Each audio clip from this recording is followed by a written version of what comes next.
Welcome to the Snohomish Storytellers. Here in our little corner of the universe in Snohomish, we have a strong sense of community and heritage founded in the whispers of yesterday's stories and the narrative of what is being written today. Snohomish Storytellers captures this through organic conversation between Snohomies, former, present, and future.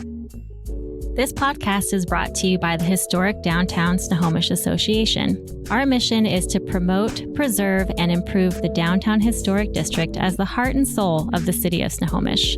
My name is Megan Hetherington, Executive Director of HDSA, and my lovely co-host is Sheila DeVerter, board member of HDSA. And with us today is also our podcast producer and vice president of HDSA, Trent DeVerter. And welcome to our podcast.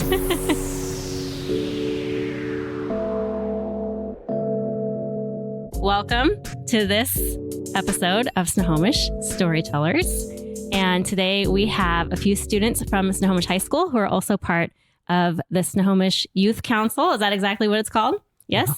They're nodding. You guys are on a podcast. You have to speak. Yes. Okay, excellent. And then we also have with us Casey Cowan. And Casey, you're a teacher at Snohomish High School. What exactly is your role within the youth council? Are you just like the appointed faculty member? Or? So I don't know if I have an official role, maybe like an advisor or facilitator, but I help to sort of make the connection with the kids and our city council and sort of act as a person who remembers everything, like when our meetings are, make sure the kids have their agendas. And then since I've been doing it since the beginning, I kind of know the flow of how a typical year will go with the youth council. Awesome. And when was the beginning? We started in 2018. Wow. Jason Sanders, who used to be our council president, and then Linda Redman, who was just newly elected to the city council at that time, met at Looking Glass and talked about how when I was in high school, we had sort of a similar type of program with Kitsap County. And I thought it would be really cool if we could do it here. And they were all over it. And so that's how we started. Nice. That's awesome. So many great things start at Looking Glass. Yes, it's so true. We've had a couple of podcast guests in the past that have always also been like, oh yeah, I was at Looking Glass and I did this. It's the inspirational place in Snohomish. Very much so. Yeah. Very much so. So we'll kind of just introduce who else we have in the room tonight too, so that guests or listeners, can hear who our guests are. So we'll start over here with you, Kaylee. I'm Kaylee Baxter. I'm a senior at Snohomish, and I've been on the council since the spring of my freshman year. And we're a close-knit group, I think. So that's been really fun, and getting to watch my fellow council members grow up through high school has been really fun too. How many students are on the council? We have 15, I think. So yeah, and it's a wide range of sophomores through seniors too. So that's really fun just to see where everyone's at and just give them advice on how to be a high schooler and how to do it, basically. Mentorship. Yeah. I like that. And then what about you, Andrew? How long have you been on the council? My name is Andrew Siemens. I am a senior at Snohomish High School as well. And I've been on the council since the spring of my freshman year as well. I have done, kind of like Kaylee said, we have we have 15 members. We have a wide variety of people. And since our class, when we were freshmen, we haven't had many people that have came in this early. And so it's been kind of fun to be with each other all 4 years through high school. And obviously kind of sad that it's coming to a close, but we're loving what we have right now. That's great. Last but not least, Annika. Hi, I'm Annika Smith. I'm a senior at Snohomish High School, and I joined youth council at the spring of my sophomore year. So a little later than these guys, but I've also really enjoyed the time. And like Kaylee was saying, the variety of people, that really makes it so fun, because especially last year with some of the older people, I really connected with some of them, and I still see them to this day. So I feel like it was a good way just to be oh, hey, I'm going to go see some friends, and we're also going to plan some cool things and work on some cool stuff for Snohomish. So I'm curious to know, what sort of things do you do on the council as far as within Snohomish High School? And then how many of those things, or in what capacity, does it kind of correlate to the city? Where is kind of the crossovers? Any of you want to explain that? I was going to say that kind of like what you guys talked about, Looking Glass, like that's one of our main locations too. We have open mic nights for Nice. the city. So like that is one of our like main events. Like that's something that we try and do pretty often. I mean, it's hits or misses. Like sometimes like it goes well and sometimes we don't have the show out that we had last time. But I think it's always fun to just kind of see different ways you can interact with the city as a youth council and also with the city council as well. So what do you do at open mic? Like, are you singing? Are you like playing music, or is it just like coming in and like sharing opinions or something? It's kind of like a little like local talent show. We do it as like a Oh. way to get like kids, mostly like teens together, and even like Miss Cowan's daughter will perform at it sometimes. Like we get some younger kids in there too, or just like people who are coming into Looking Glass and they see we're like up on the stage. Like Mhm. people are singing, doing karaoke, performing a skit, telling a joke. It's like it can be a 10-second performance, or you can take like 5 minutes, whatever you want. Oh, And that's then we've really had some cool. like local people who sing and like write music, and they've like performed their own songs and stuff. It's pretty cool. That's Do you really- have to present to city council as a group? Or, We like give do. updates? So usually in the spring, we'll give like a recap of what we've done as a council over the past year and then like our plan for the next year. Mhm. So our big project since last April was working on food waste in the city and Mhm. with the school district. And we had a member that graduated in 2023 and she had a big plan just regarding like compost and food waste that we can Mm. bring, or like food that we can bring to like the food bank. Mhm. Mhm. So we've been working a lot on that as a council this fall and this winter, and just plans regarding that. Another big project we did in the fall was voter registration at the high school Wow. for people who can get pre-registered, like That's 16 and cool. 17-year-olds. Yeah. So over the summer, we went to the auditor's office in Everett just to kind of get the lowdown on the process and how to get people registered to vote. Mhm. And then we were in classrooms to talk about the process in late September. And then the following weeks, we did actually like registration for our classmates. So that was really fun to do because that to me was kind of like promoting whole like student voice and like youth Mhm. voice. And I think as a council, I think that's one of our big goals is just like get young people engaged in their community and Mhm. make decisions, informed decisions that affect them. Yeah. Yeah, that's something that we wanted to talk to you about, actually. So that's a nice segue. I'm curious, looking at like the city level of things, or from what you observe that goes on in the city, do you feel like your generation or that youth in general, high schoolers, are spoken for? Do you feel like you get to represent yourselves? Like what's kind of the climate there? I feel like it's a lot of like representation or like trying to represent as many people as possible.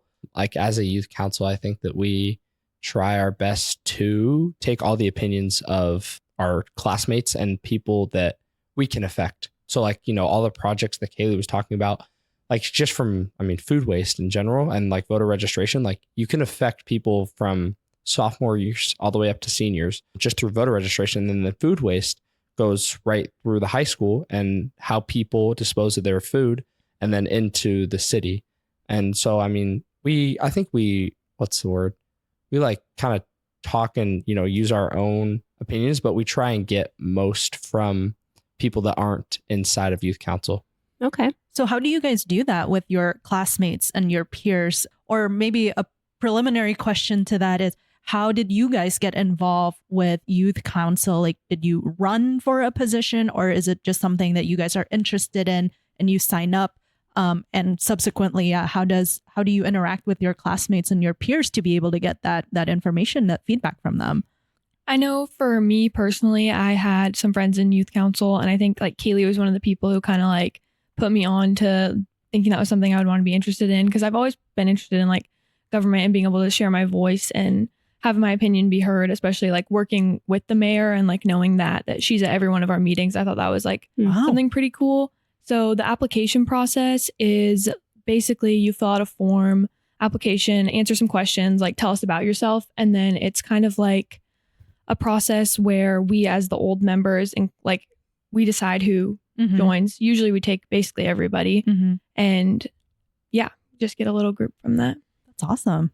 And they make the recommendations to the mayor for those appointments based on that. But they work really hard. I think it's the meeting where they make those recommendations is the most difficult one of all because there's so many awesome applicants and sometimes we don't have space for everybody. But I've been really impressed that they have, since we started, Linda and Jason and I selected the first 10 kids, but then after that, it's been up to the kids to decide who they'd like to have or who they'd like to recommend. And they have done such a good job to be like, oh, well, this person's already on the cross country team and we have somebody on the cross country team. We probably need somebody who's in a different group and, making tough choices, which is pretty cool.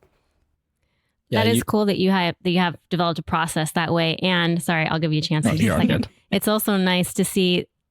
It's kind of a benefit that you have more people that want to join than are spots available. Yes, someone please join the council. So that I think is a real testament to the kids at the school that want to be involved. But Andrew, I'm sorry, I cut you off. What did you want to say? I was just going to say, like Miss Cowan was saying, that process usually takes a while. So in case you guys were really wondering, we usually like to involve food with that because if it's going to take a while, you might as well enjoy yourself. Yeah. So just for all the listeners, we love food at the youth council. Snacks at every meeting provided by Miss Cowan. Yep. That is an important part of any meeting. We have food or drinks at every meeting that we have, and it definitely helps. Yeah. I am how many decades out of school, and I will still be motivated by free pizza and free t-shirts. So charcuterie. Yeah, that's what we have around here. Charcuterie is our thing, mainly because I have to provide the food and I like charcuterie. So that's what we get. Is what but I want. will also take, bags of Cheetos or Doritos. My standards are pretty low. the simple stuff. Yeah. Help me out, Sheila. I'm already I told you you're going to have to be I'm going to rely on you tonight because my brain is slow. What else did we talk about yesterday that we wanted to talk about tonight? I really am curious as to the motivation that you guys, Annika, you shared, why you wanted to join. But Andrew and Kaylee, what were you guys' motivation for joining and staying too, considering the fact that you guys have been in it for years and I'm sure it is a lot of work. What motivates you guys to continue coming back to it every year? Besides the food. So for me, I guess I've kind of always had the mentality that young people are the future. Yeah. And they're we're going to change the future because the future is what is going to affect us. And I think just a huge part of that is telling my peers and telling my friends and classmates that it is so important for them to get involved because everything that happens 5 and 10 years away is ultimately going to affect our generation the most. Yeah. And I think, especially in this town, just growing up here and being young person is it can be kind of complicated because so much of our I think our town's traditions surround our high school. But I still think that teenagers can get kind of lost in the shuffle here. Yeah. So I think that is really what's motivated me is just encouraging other people to use their voice and not let other people stomp them out, I guess. And how is that effort going? If you were to give a description, do you think that, most of the students, your peers, do you think that they're at a point where they do feel like now they're starting to be able to say what they need to? Or do you still feel like for a good chunk of the population that they're still in that mindset of oh, even if I say something, nothing's gonna change. Where are we in this scene? Because as a older person, to me, I'm definitely of the opinion or the perspective that I'm seeing is that you guys are definitely able to say and do way more things than I feel like I was able to say or do when I was going through school. But I'm wondering from you guys' perspective, do you think that that's true? How much more work do we need to go here? I definitely think that even the time that I've been in high school, my peers have gotten way more, I guess, courageous about using their voice in city decisions that affect them and sharing. We have the open mic nights to showcase youth talent. And so just taking up space in a town that is their home, I think has gotten way better. That's even awesome. Just since I was a freshman. Yeah, being seen and validated that you aren't I feel like sometimes there can be this, and this might be what you're talking about, like youth can be sort of dismissed, Mhm. or it's like, well, you're young, therefore you don't know what you're talking about. You don't have enough life experience. We know what's better. We know what you need. And historically, when you look over time, when there's been radical changes, it's actually come from the youth, you know, because you're always like that next generation is always kind of challenging the way things are done, or historically what has been deemed as quote unquote the best or the way. But I think you're bringing up a good point is like, where do you provide the platforms for that to happen? Because depending on your personality and how empowered you feel, and that can have so many variables from your family, your peers, like your friend group, you know, there's going to be leaders that emerge within groups everywhere among all ages. And so it really is important that within each generation, within each group, you're creating that platform for people to find their voice. So I just think that's really great that you highlighted that. And it can be something as simple as an open mic night. You know, that might be where someone first discovers that, oh, well, there's a place for me this way. Yeah. Therefore, I can share my message in this way that I feel confident. And that might open doors to other things too.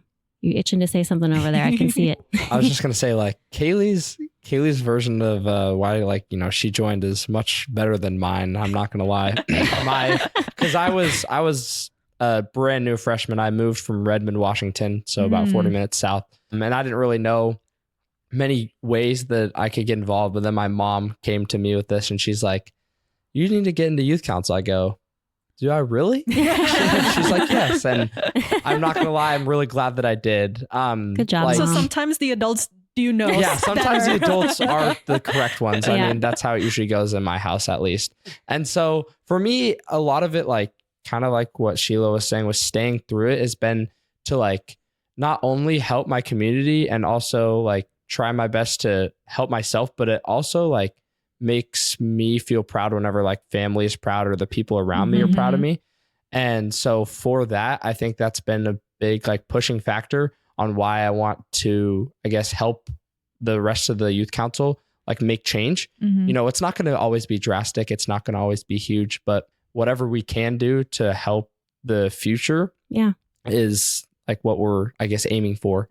So I think for me, it's been just kind of like seeing the small changes, like Kaylee said, throughout the years of being in youth council has been very beneficial and very, like, heartwarming to see through the town and through our school. Yeah, little changes over time are what make big changes. Yeah. You know, that's how cultures shift and how new things come into play is like, it's rarely like all of a sudden there's this big change. Yeah. It's like there was action behind those things that you see Right. happening way in advance behind the scenes. Yeah, I like that you appreciated the small steps, because I think it can feel very defeating, right? When you've worked for something for a long time and you're expecting this big outcome. And I feel like for me, probably when I was, like, in college was when I realized that, like, oh, the little things, like, we need to just take the joy out of every little thing you can do, as opposed to expecting these big things all the time. So that's great that you guys are realizing that now at this age, because you gotta, to keep that motivation going, it's the little things, you know. It's not just the big accomplishment of, you know, passing a class once a semester, but it's the, hey, That you is an showed up, accomplishment though. which is that is an accomplishment. But I'm also saying showing up to class every day, Yeah. that's an accomplishment too. And building yourself off of that is a great way to look at it. Man, you guys are so impressive. I know, right? You look bad. Right? I know. I'm like reflecting on my own time as a high schooler, like, oh, dang, we didn't do that in high school. That's so cool. So, Andrew, you said that you came from Redmond. Any reflections or thoughts about, like, how different, like, Snohomish, maybe the school system versus, like, Redmond, the school system? Well, Not to be judgy. I'm just, like, really curious No, what like, you think. it's very different. Like, I don't think I can see a huge difference in the school system, but in the town overall, it's very different. Snohomish has, like, me and my family have always said, it's a small town. Everybody knows everybody, and, like, everyone's either cousins with everyone or knows who the cousins are. You know, it's a very small town. Whereas in Redmond, there's a lot of people that are moving in for Microsoft, for different jobs. It's much, like, more industrialized, I feel like. Whereas up here, it's very, like, you don't really come across many people that you don't know. And so, like, with everyone moving in from Redmond, it kind of, I guess, pushed us out because, you know, it felt small when COVID hit. And then we got up here, and I mean, I've never been happier about a move in my life. Like grass. Exactly. Exactly. I finally have land. Like, it felt like we were so like tight and compact. So it was, it's very different. Not in the school system, but more in just like the overall town aspect. Was that something that you found? I mean, you kind of talked a little bit about how your mom was like, you should get involved this way. Were you, if you don't mind me asking, were you like struggling to get settled into a new place? Was it hard for you to infiltrate that? Because as with a small town, when you're saying everyone knows everyone, that could be hard to like, you know, insert yourself there because everyone is established. Yeah. Yeah. I mean, for me, like, I feel like it wouldn't have been as difficult if I wasn't online. Like, online was very difficult, I think, for everybody. Like, no matter, it didn't matter if because 4 years I moved ago, in or not. COVID. Yeah. I didn't even realize that. Yeah, it was our first so year. I didn't see Okay. anybody. Like, I mean, if anything, I maybe saw their computer screens, but that was about it. And even then, that was slim. So this was an opportunity that presented itself as we're still online. And it was like, oh, we do in-person meetings or Zoom meetings. I'm like, please let us go to in-person meetings like as soon as Human possible. interaction. I mean, I'm a very extroverted person. And so I love people and like being around them. And so for me, it was a way to not only like reach out, but also kind of get to know people that I may not have found a way to without this opportunity. How interesting to come into a new community when you can't, like, that in the room energy is so important when you're making new connections. And so you're getting that all through this screen. Yeah. Like, good job, buddy. Thank you. Thank you. You inserted yourself anyway. That's great. And then we haven't heard from you for a few minutes, Annika. So I saw you kind of nodding along and like talking. What was that like for you? Like, because you are here in this community. Have you been raised here? Did you do elementary school here, like all the way through? Born and raised. Kaylee and I actually went to elementary school together. I met her when I was like 5 or something. That's so cute. Yeah, I have honestly like loved being a part of this community. I live a little like out of town, so it was kind of nice to like have that space, but then also like knowing that being a part of Snohomish and like the school district is like you always have people and you always have community. And we have so many like we were talking about earlier, like so many traditions that are long standing, and it's just, I don't know. I feel like it was a good place to grow up. I feel like it's like a very homey feel, and it was really nice and comforting. Yeah, one thing that we've talked about on this podcast a lot is we've had several guests who grew up here, moved away, and came back. And we were kind of interested in your perspective as, especially you two girls growing up here. What do you think about that? Like, is that something where you understand that? Or do you kind of have the blind spots because like this is the only community you've ever known? You don't know what it's like to live somewhere else. Can you understand why people would want to come back? Do you want to come back someday? Like, how do you feel? Do you even crave like wanting to step out of this community? Yeah, like, do you want to get out of here and see something else? I know I definitely am very much, I love to go see places and I love to explore. I love to travel. And so I think through my experience with travel, that's given me like a sight of what else is out there. And so that just makes me want to leave a little bit more just because I want to go explore.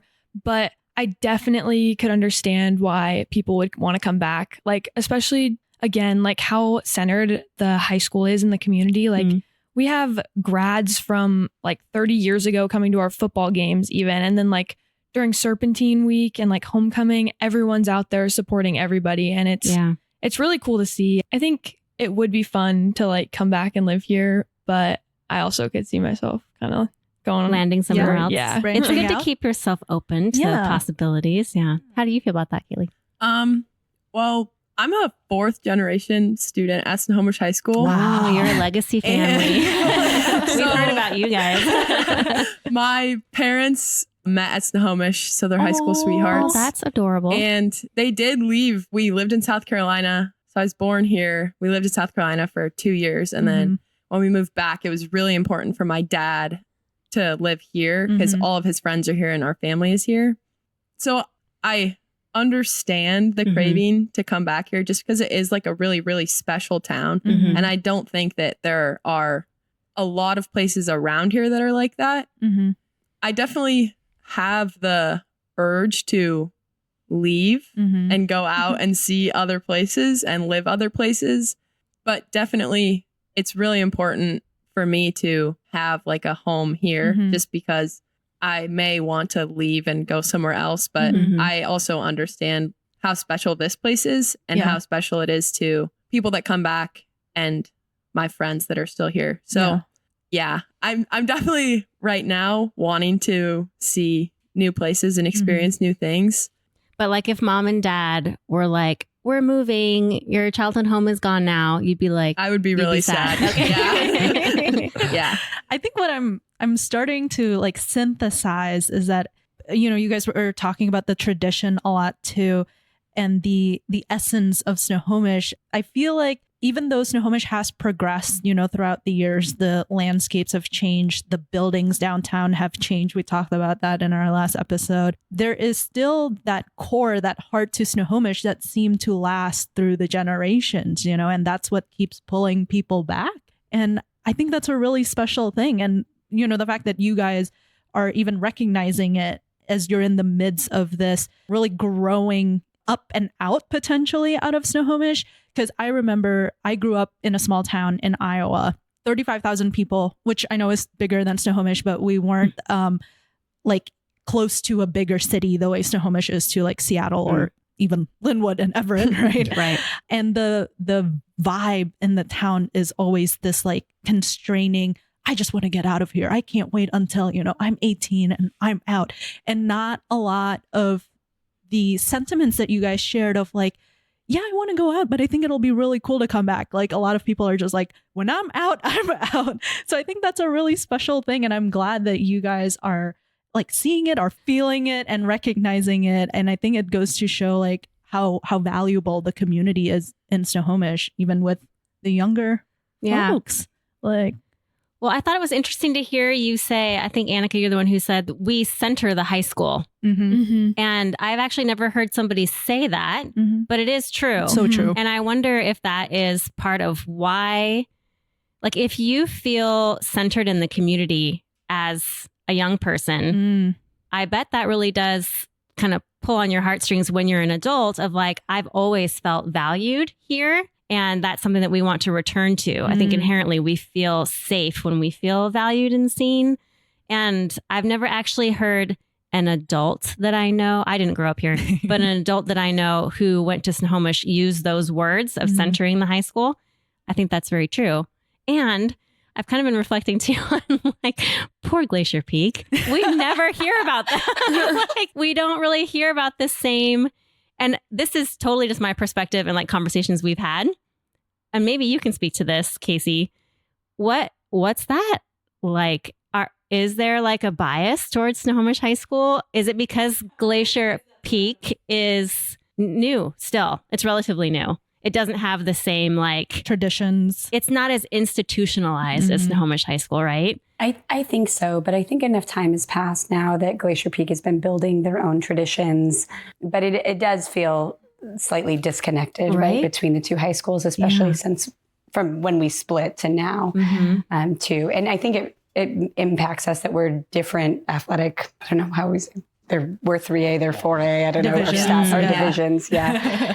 So we don't have, I think, the same sort of athletic rivalries that you would maybe have in another city Shorewood, that had. Shorecrest was mine. Yes, absolutely. But this year, we actually, for the first time ever, have a youth council member from Glacier Peak. Awesome. So she reached out, and we didn't know because it never happened before. I mean, we have had members from AIM, our alternative school, before, but typically we had just been focused here because we meet actually at the high school in my classroom. So it just seemed convenient to do that. But Grace is pretty excited about being part of the youth council and doing some work to help make more connections across the valley for us. That's great. Good for her for, you know, seeing that need and stepping up and asking. That takes a lot of, I mean, that's cool. Yeah. Was she the one who was going to be here tonight? And she was, yeah.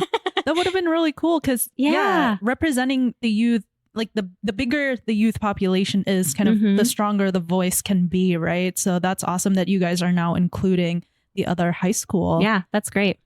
Snohomish Storytellers podcast is brought to you by Elle Marie Hair Studios.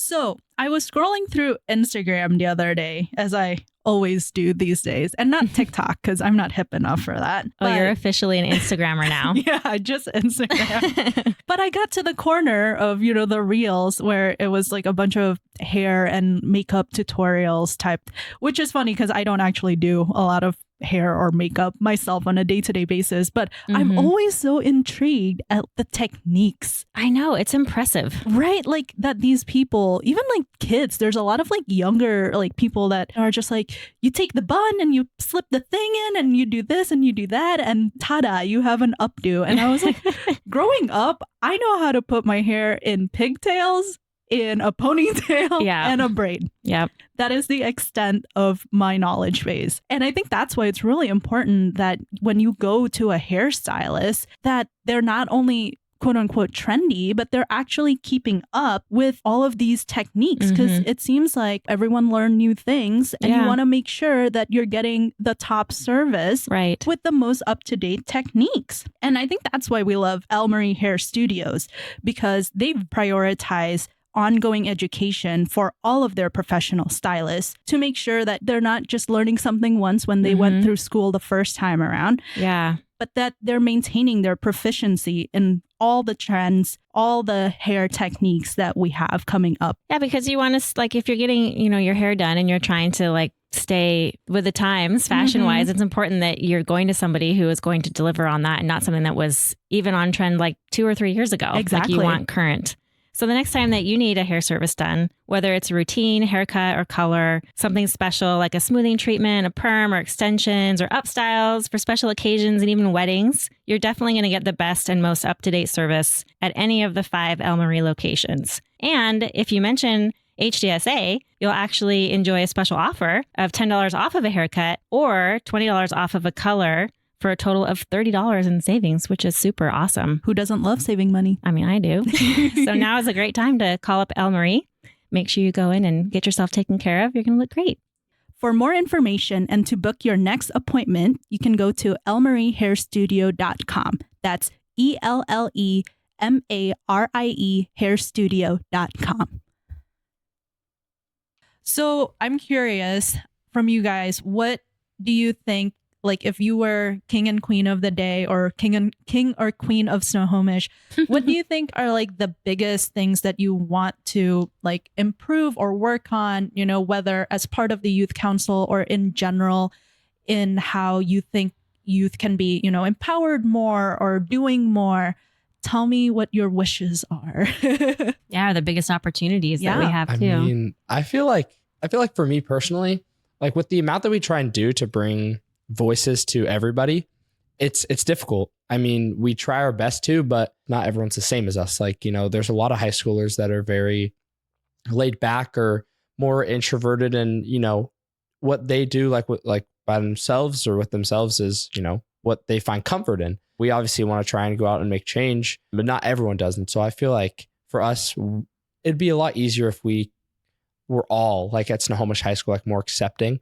I feel like there is a lot of judgment and overall like opinions on everybody where it's just, easier said than done, but it's just easier to kind of like let your own like conversations or like getting to know the person. I mean, we talk about this. I'm in leadership. We talk about this a lot in leadership, but it's very easy to form an opinion when you don't know somebody, but it's harder to not like them if you truly know who they are. So, I mean, I feel like my one wish would be to like truly get to know people for who they are and not make assumptions. That is so cool. Do you feel like it's hard to get that message to the people that need to hear it? Because sometimes like one thing that I've noticed is that you will have a lot of like-minded people participating in the conversations, and therefore you're sort of like preaching to the choir, right? Yeah. So have you noticed or maybe thought of some ways that like, how do we reach the people that maybe do feel excluded or the people that are unfortunately perpetrating the bad behavior?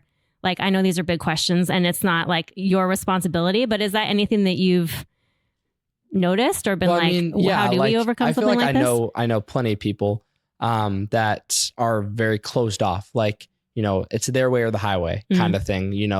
They want to do things their own way, and other people like us trying to tell them a different way, or like to get to know someone, you know, like maybe, oh, you like this person, you should like become a friend. I mean, obviously, I don't think many people would want another person telling them to be someone else's friend. Like, you know, you want to find that on your own. Yeah. But like it's harder because there's the people that need to hear it or are like, I guess, less receptive. Mm-hmm. Or maybe they don't even want to listen or come to the conversation, the place where the conversation's happening in the first place. You know, I think that can be something that's difficult when you have so many students and so many different opinions about school in general. Like some kids that don't even want to be there.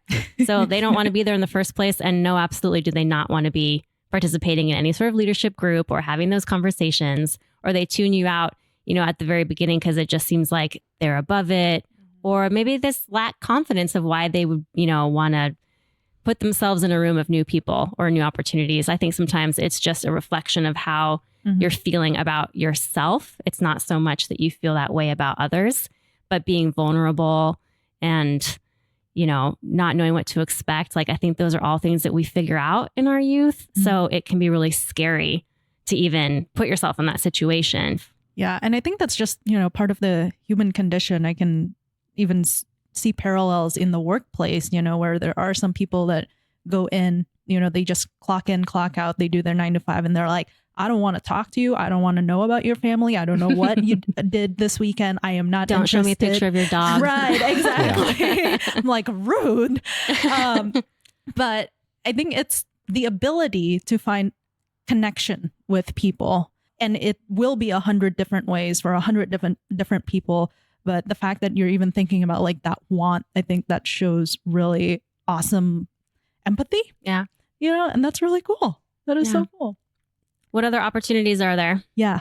Well, while Andrew was talking, I was kind of like sitting there thinking, I think it would be really cool to find a way to get the people who aren't necessarily the people who like don't want to be involved, but the people who want to be involved but are too like scared to or nervous about it. I think there would be really cool ways to get them involved. And I know like at our high school specifically, we have a newish principal, and he's been doing a really good job of like getting like student forums. And so he's been like finding a group of kids and talking to them and seeing what they really want. Like he's presenting some of his ideas, and then you kind of get to like share your ideas on them. He'll like give you a piece of paper. And I think something like that within like youth council, if that's even possible, would be like a really cool way to get student voice heard for people that want it to be. I feel like some people get really sucked into like their group of people and who they're around. They don't want to be judged by the people that they're around. Right. So I think that if it was like something individualized where they could reach out if they wanted to, I think that would be something really cool. So really modifying the venues in which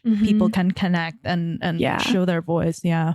Because right now it feels like you kind of just have to come to like one of us, but there's only 15 of us. It's not that big of a deal. And so it's like a lot of us are like friends or have similar friends. So it kind of makes it a little more difficult to get like, especially some of the younger kids. We don't have as many younger kids, but.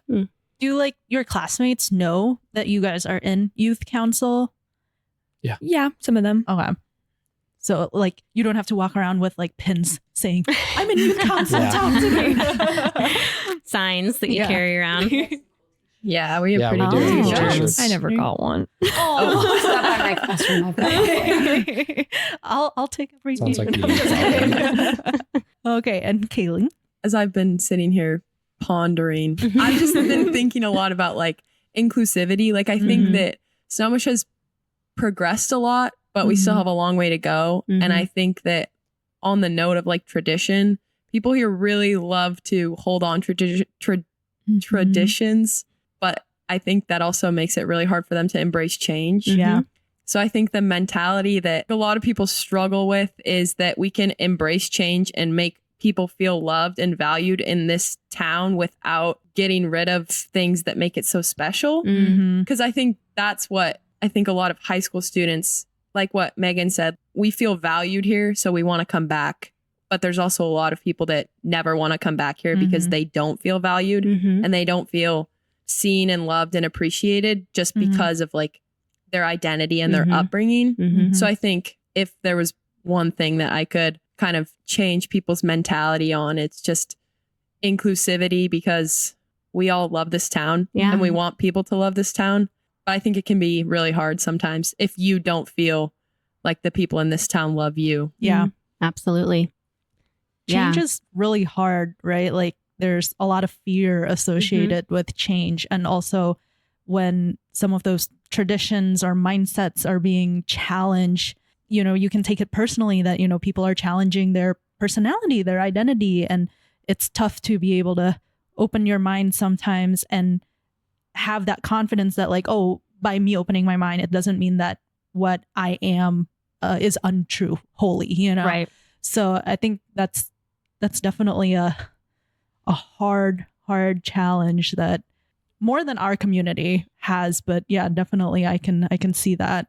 Yeah. And obviously there's times like points in history where we are kind of, you know, what's the word? Startled because it's like, oh, this is here and this is destructive, you know, and having to like face that and then know what are you going to do to move forward in a way where we are as inclusive as possible and people do feel safe and seen and validated. And like, it's not like, well, yes, Snohomish is for everyone except you or everyone who is this certain form of everyone. You know what I mean? Quote unquote, everyone. And I feel like we've been able to see how this is like a big issue, so we're not going to dive too far into it. But sometimes if you have a certain experience because of, like you're saying, who you are, what you look like, and that is the status quo, you don't even realize it. And it's not your fault. You just like... You don't know what you don't know. Exactly. And you don't understand that your experience has been the way that it is because it is easier for you for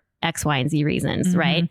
And then when we start having to push back against that a little bit, it can feel kind of threatening because you're so used to it just being like taken for granted in some ways that now it's like, well, if I have to, and Sheila uses this analogy a lot, it's not so much of like, I now have to give my piece of pie to you. It's like, no, we're making the entire pie a little bit bigger so that everybody gets some. Yeah. You know? And I can't imagine what that would be like to be young and, you know, have to be kind of caught in the middle of that and then feel like you need to have advocacy. And I think we can have some people that step up into those roles.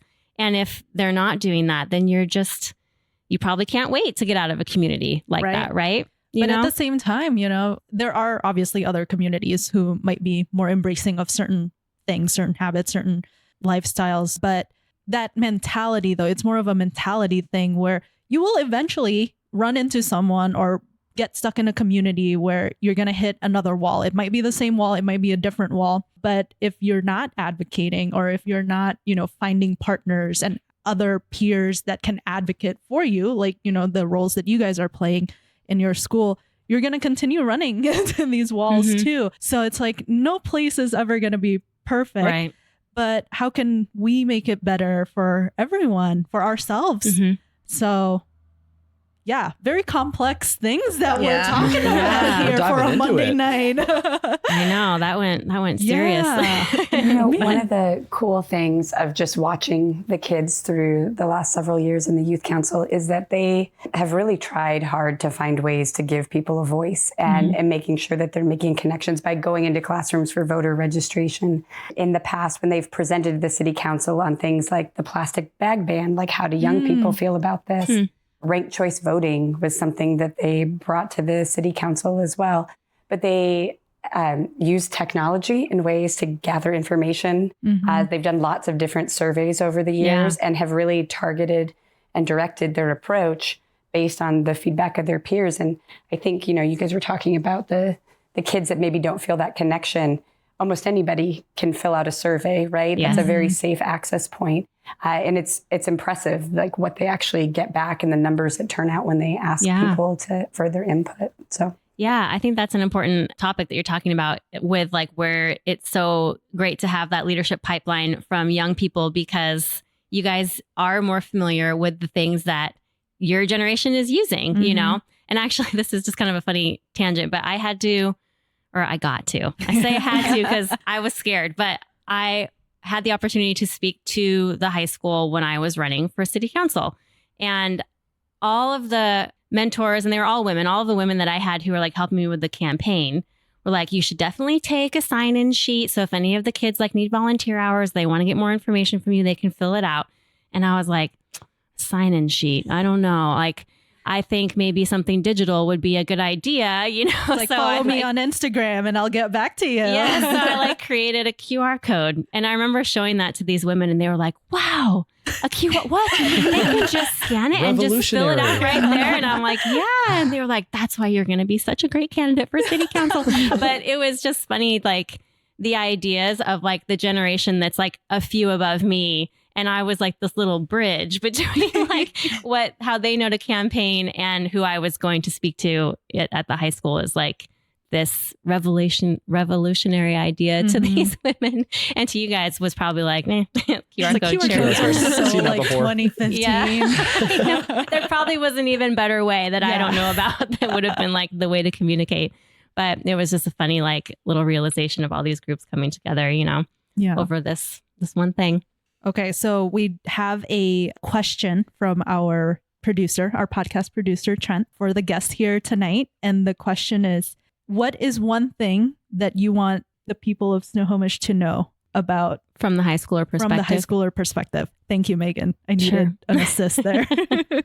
I guess I'll start, but like for me, it's that from the high schooler's perspective, you get a very eye-opening level of what you put in, you really do get out. Mm-hmm. And so I feel like that's been very evident for me because I want to put in as much as I can to not only my high school, but the community. Even though I've only been here 4 years, I feel like this community means more to me than my Redmond community did when I was living there for 12 years. So for me, it's a very like, whatever you are willing to give into this community, you will get it right back out. Yeah. That is great. I like that. A great thought for anyone of any age. I know. They're so wise, aren't they? I feel like I wasn't this wise when I was I know. guys' age. It's shameful. Yeah, I know. Let's not. Who wants to go next? I feel like for me, one of my biggest things I've kind of had like the realization of lately is it's everyone's first chance at living. So I think like, especially in such a tight knit community where everyone knows everything about everybody, everyone knows this family and this family and this family. And like, I don't know. I think it's really important to know, like, as a high schooler, that we're all high schoolers. We're all 15 to 18. Like, we're like babies in the scheme of it. You are babies. And also, like, but still, like, giving grace to, like, our parents and, like, anyone older than us in the community because they're still living for the first time, too. Wow. I think it's... I know. What the heck? Everyone's going to make the mistake until they learn it. They have to make it to learn. That was like 3 months worth of therapy right there. Oh man, that is awesome. I need to print that out on a wall. Yeah, we're gonna get some inspirational be on quotes your out of right this. wall. Yeah. This and like It could be on the brick Every wall. single That's a day. good It's idea, your too. first Put it on day the desk. doing it. Like, this is your your first first time as a being- human. We were just talking Yeah. about this yesterday. She's Man. one of them. Yeah, I can see it.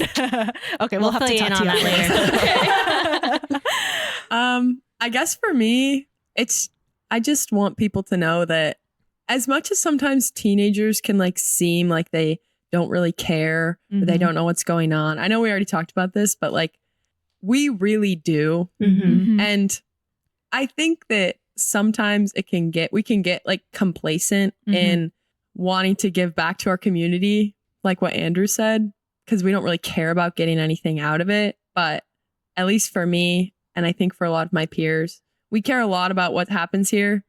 So we don't want to be counted out of decisions and just things that impact us because, I mean, a lot of people I know want to come back and we don't want to come back to somewhere where we feel like it's changed in a negative way that other people don't care about it anymore. Yeah.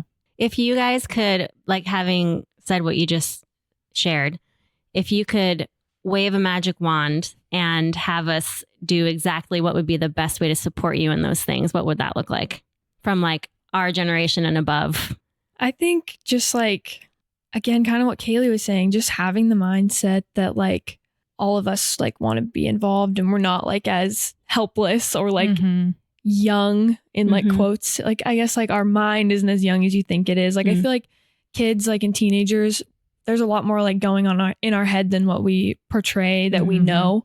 Like, I know for me, I feel like I'm constantly thinking about things in a more like deep way than I'm sharing them just because I don't have the time or no one's like listening or like, I just don't like, you don't talk to adults in the same way you talk to kids. Like I feel like teenagers now, like I definitely can have like a really good, deep conversation with a lot of my friends and like it can go on for a long, long time, but that's not necessarily something I would like talk to like my parents about or like someone in an older generation than me.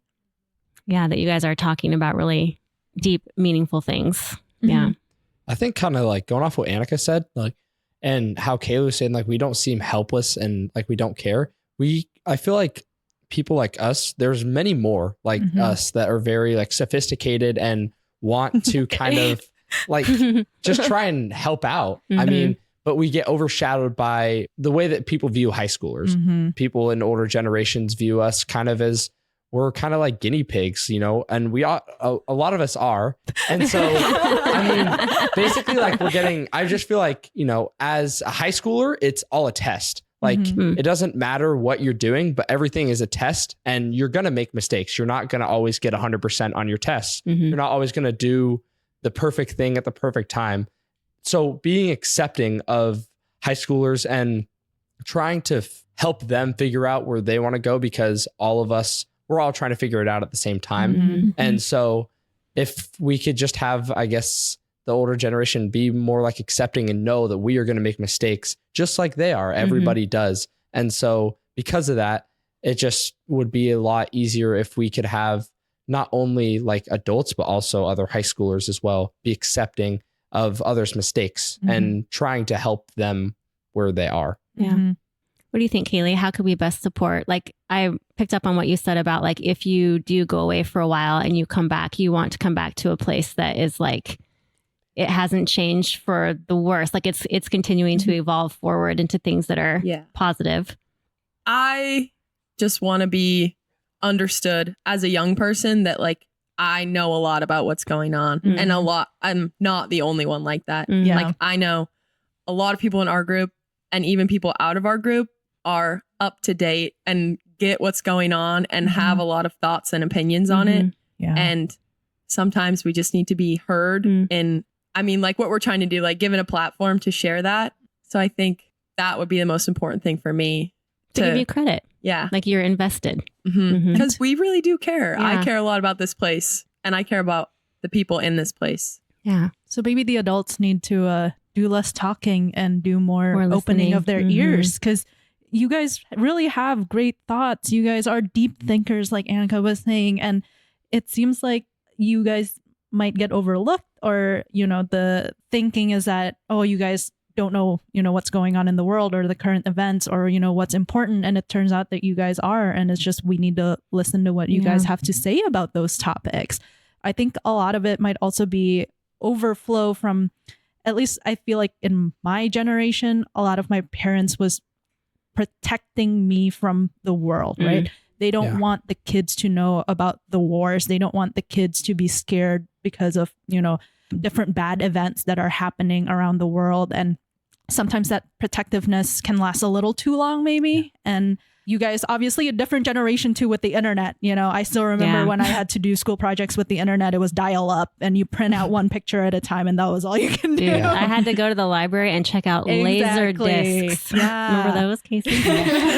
So yeah, there's back in the day. Back in the day. That's right. I'm curious too, before we wrap up this little section of our conversation, Casey, for educators and school administration, school board, like, what do you think is the responsibility there, speaking to what, especially like what Kaylee shared, like they are invested. How can that group that deals so directly with our students support them and make sure, like, where do you think there's work to be done? And what do you think, if you could like sum it up, I know it's a huge question. What's the best way to play your role in that? As I was listening to all three really insightful responses, I was thinking, you know, you're all talking about wanting to be heard. And really for the adults, we need to ask the questions, because I think it's very hard. You know, I've been teaching for 18 years. It's hard for sometimes students to raise their hand or ask for a meeting, set up an appointment to say, I'd like to do something different, or do you know this is a problem that needs to be addressed? And I think The school has been working really hard to try to engage student voice a lot. I mean, I think we have a very active ASB leadership program. I know Annika talked about how our principal, Mr. Duchesne, is having student forums regularly to get input from our students. The school district has actually created a student advisory committee to create some of that insight here. And I am really feeling super fortunate that we live in a town where, you know, we can have this sort of like crazy idea at Looking Glass and say, let's make it happen. Yeah. Let's give these kids a voice. Let's ask them these questions. And, you know, it's also been really cool too, just to see how other community members have come in over the years. Like League of Women Voters has come in and said, hey, we want to talk to your kids and find out what they think about voter registration. Years ago, Green Snohomish came in and said, hey, I know you guys are interested in environmental issues. Would you like to work with us on some different projects? And I think you just have to ask, ask what they think and ask for help, because when they show up to help, it gets so much better. Absolutely. I love that. Well, I literally could listen to what you guys wanted to say all night. This has been so great. And some of the stuff you've said, I've just been like, oh my gosh, that's such a great thought. Such a great statement. Right? But we do need to let you go. Tomorrow's a school day. It's a school night. Yeah, tonight is a school night. We always close our podcast with describe your perfect day in Snohomish. So we'll start with you, Casey, and then we'll just go around. Circle around here. Oh my goodness. No wrong answers, by the way. Yeah. I really like to start off with a run with my dog and various trails around Snohomish. And then I love walking down on First Street with my daughter and my husband and checking out the shops and restaurants, having some pie dive. I was like clockwise, counterclockwise. Okay, what are we going to Kaylee? Man, I just think this place is so beautiful. I love my classmates. So surprisingly enough, I'd probably go to school. And I'm on the cross country team. So we'd go for a little jog. And I think we're really lucky to live in such a beautiful place. Yeah. So just taking that all in. And yeah, just being with the people that I love, because they're all here. Aww. I love Also, that. I love that cross country is just a jog. I'm over here, like I go up 2 flights of stairs and I'm out of breath. Yeah, right. Stairs are so hard, so it doesn't really help. A flat jog. Flat ground is better. Yeah.